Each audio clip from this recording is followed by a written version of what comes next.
नमस्कार दोस्तों, मैं हूं अमरीश कुमार। आज हम बात करने वाले हैं एक बहुत ही इम्पोर्टेंट खबर पर कि भारत के जो 7 प्राकृतिक धरोहरों को और धरोहर स्थलों को यूनेस्को की क्या किया गया है, विश्व धरोहर की संभावित जो सूची है उसमें शामिल किया गया है। संभावित सूची का मतलब क्या होता है? Tentative heritage list. ठीक है, मतलब यूनेस्को ने क्या किया है, 7 नए प्राकृतिक धरोहर स्थलों को जो है यूनेस्को की विश्व धरोहर की संभावित सूची में शामिल किया गया है। जी हाँ, ये वो जगह हैं जो हमारे देश की जो प्राकृतिक सुंदरता है और भूवैज्ञानिक चमत्कारों को दुनिया के सामने लाती है। आप देखेंगे कि इस समय भारत के जो टोटल जो हेरिटेज साइट्स हैं उनकी संख्या 62 से बढ़कर जो है अभी वो 69 हो गई है। अब हमारे पास 49 कल्चरल हैं, 17 नेचुरल हैं और थर्ड जो है 3 जो है वो मिक्स्ड स्थल हैं। ये देखिए, एक सिर्फ सूची नहीं है बल्कि हमारे प्राकृतिक अजूबों को वैश्विक स्तर पर संरक्षित करने का एक बड़ा कदम है। चलिए थोड़ा सा हम इसका जो है ये जो न्यूज़ है इसका थोड़ा सा हम बैकग्राउंड समझ लेते हैं। यूनेस्को की जो संभावित सूची है वो क्या होती है? ये वो लिस्ट है जहां देश अपने विशेष जगहों को नामांकित करते हैं, नॉमिनेट करते हैं, ताकि भविष्य में उन्हें पूर्ण विश्व विरासत का क्या हो सके, दर्जा मिल सके। ये हमारे लिए गर्व की बात है क्योंकि ये जो स्थल हैं न सिर्फ सुंदर हैं बल्कि लाखों करोड़ों साल पुरानी जो पृथ्वी की कहानियां हैं उनको बयां करते हैं। संस्कृत मंत्रालय ने हाल ही में ये ऐलान किया कि आज हम इन 7 स्थलों पर गहराई से बात करते हैं। चलिए शुरुआत करते हैं। तो पहला जो स्थल है ये आप देख सकते हैं कि इंडिया नाउ, ठीक है, आप देखें 69 साइट्स हैं and the global bodies consideration with 49 cultural site हैं, 17 नेचुरल हेरिटेज हैं, है ना। तो इस तरीके से जो है मैंने आपको अभी बताया। और यहाँ पे आप देखेंगे कि कुछ जो साइट्स हैं 3 हैं वो क्या हैं, मिक्स्ड कैटेगरी में हैं। तो all 7 new Indian additions to UNESCO's list fall under the natural heritage bracket।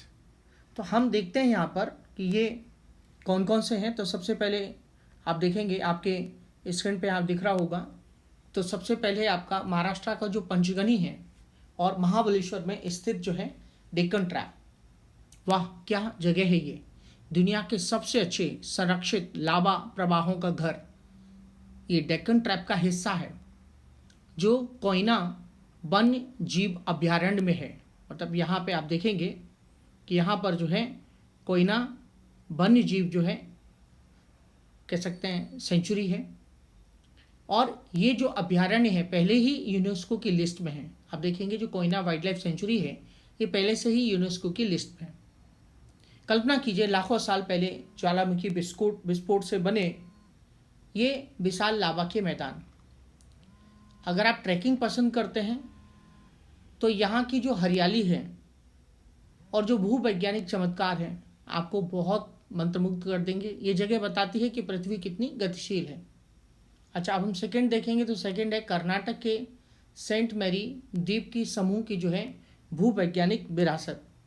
तो सेकंड हम देखते हैं तो सेकंड जो है वो है आपका कर्नाटक के सेंट मैरी आइलैंड्स, है ना। तो कर्नाटक के सेंट मैरी आइलैंड्स को हम देखेंगे तो ये देखिए, है ना, यहाँ पे आप देखेंगे कर्नाटक के सेंट मैरी जो आइलैंड्स की जो भूवैज्ञानिक विरासत है।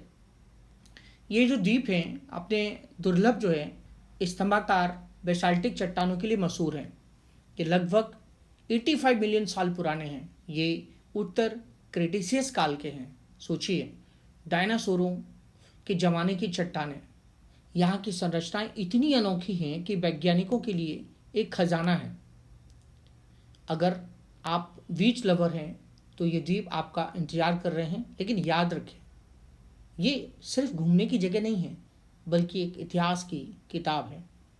अगर हम थर्ड बताएंगे तो थर्ड में आप देखेंगे यहाँ पर कि जो मेघालय है, ठीक है, तो मेघालय यहाँ पे देखते हैं मेघालय जी।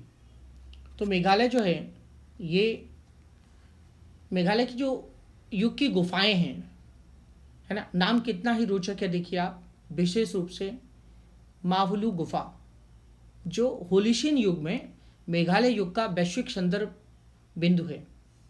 ये जो गुफाएं हैं जलवायु परिवर्तन, भूवैज्ञानिक बदलावों की कहानी सुनाती हैं।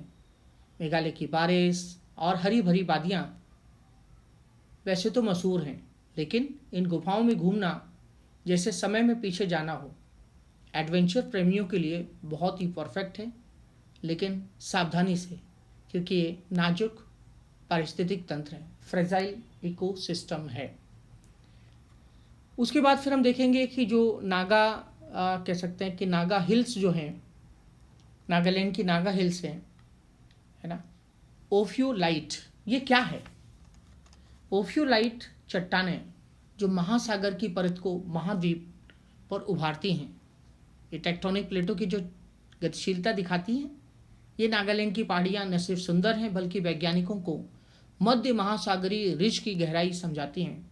अगर आप पूर्वोत्तर भारत की संस्कृति और प्रकृति से प्यार करते हैं तो ये जगह आपको हैरान कर देगी, दुर्लभ और अनोखी। उसका फिर आप देखेंगे कि आंध्र प्रदेश का जो एरामट्टी या डिब्बालू, ये आप देखेंगे, ये देखिए, ठीक है। तो आंध्र प्रदेश का जो है एरामट्टी डिब्बालू यानी लाल रेत की पहाड़ियाँ, विशाखापट्टनम के पास ये लाल रेत की जो संरचनाएं हैं देखने लायक है। ये पुरानी जलवायु और तटीय भू आकृतियों को दर्शाती हैं। विश्व के पृथ्वी के विकास की कहानी बताती हैं। कल्पना कीजिए लाल रंग की पहाड़ियाँ जो हवा और पानी से बनी हों। फोटोग्राफर्स और नेचर वॉचर्स के लिए ये ड्रीम डेस्टिनेशन है। उसका देखेंगे, छठवां देखेंगे तो आंध्र प्रदेश में जो तिरुमला की जो पहाड़ियाँ हैं, आंध्र प्रदेश में आप देखेंगे कि तिरुमला की जो पहाड़ियाँ यहाँ की प्राकृतिक विरासत में एपार्चियन कन्फर्मिटी और सिला थोरम नाम का प्राकृतिक मेहराब है। ठीक है, छठवां जो मैंने आपको बताया ये आंध्र प्रदेश में ही है। तिरुमाला पहाड़ियाँ यहाँ की जो प्राकृतिक विरासत है में एपार्चियन कन्फर्मिटी और सिलाथोरनम नाम का प्राकृतिक मेहराब है। देख रहे हैं आप, पिक्चर में आपको दिखाई दे रहा होगा। ये 1 अरब साल से ज़्यादा पुरानी पृथ्वी की कहानी है। तिरुमला तो वैसे भी तिरुपति मंदिर के लिए मशहूर है, लेकिन ये भूवैज्ञानिक महत्व इसे और ख़ास बनाता है, स्पिरिचुअल और साइंटिफिक दोनों का मेल। आखिरी जो है, सातवां है, वो है केरला की जो बरकला चट्टानें हैं, समुद्र पर बनी ये सुंदर चट्टानें प्राकृतिक झरनों और अपरदनकारी आकृतियों के साथ ये मायो प्लियोसीन युग की वर्कली संरचना दिखाती हैं। वैज्ञानिकों और पर्यटकों दोनों के लिए मूल्यवान। केरल की बैक वाटर्स और बीचेस तो सब जानते हैं, लेकिन ये चट्टानें एक अलग ही जादू हैं, जैसे प्रकृति का अपना आर्ट गैलरी। दोस्तों, ये 7 स्थल न सिर्फ भारत की प्राकृतिक विविधता को दिखाते हैं, बल्कि हमारे संरक्षण प्रयासों को भी मजबूत करते हैं। ये उपलब्धि भारत की एक असाधारण विरासत के प्रति हमारी प्रतिबद्धता को दर्शाती है। अगर आप इनमें से किसी जगह पर गए हैं तो हमें कमेंट्स में बताएं। अगले एपिसोड में मिलते हैं नई कहानियों के साथ। धन्यवाद। जय हिंद।